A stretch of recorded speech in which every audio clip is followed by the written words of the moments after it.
Being truly set for hurricane season now, just 4 weeks out here in Florida. Thank you for keeping it here with Fox 4 News at 6. I'm Chris Earl. And I'm Nadine Yanis. And with, again, less than a month out, many people still in hurricane recovery after all that damage. And the deadliest part that we know and saw all too well after Hurricane Ian was the storm surge along our coast. So as part of Hurricane Preparedness Week, Fox 4 meteorologist Andrew Shipley is now here live to help protect us from storm surge dangers. And Andrew, it was hard to explain storm surge before Ian, but boy, do we know what it is now. Yeah, we all remember those horrible images of water rushing into homes and businesses as busy streets became oceans from Hurricane Ian as it made landfall. Now, as a refresher, what is a storm surge? Well, it's caused by the wind pushing water onshore, and the surge height is determined by the geography of the coastline as it's headed towards us versus the track. Now, also intensity, size, and speed of the storm also play a factor in this. Now, as the hurricane season approaches, well,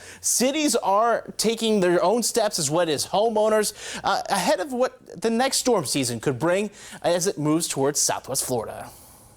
Cities up and down the coastline from Collier County to Lee County are now building emergency berms in preparation for the upcoming hurricane season.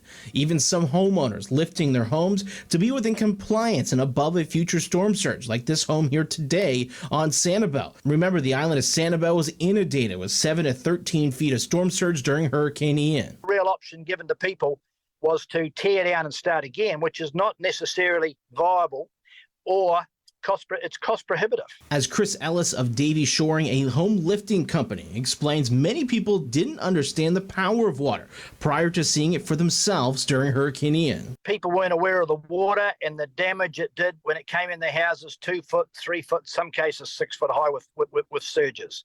And not only damage to property, but dangers to life itself. Unfortunately, 36 people in Lee County alone lost their lives directly from Ian's storm surge. Out of 10 fatalities in a hurricane are related to water. Half of those are storm surge. Storm surge is the most deadly part of a hurricane. National Weather Service's Dan Noah says a paralleling track like Ian, Charlie, and Irma can bring storm surge over a large portion of Florida's west coast, far away from the actual landfall location. And if you're asked to evacuate, listen. Just know that when you're asked to evacuate, please do. There's 1,000+ people behind that decision.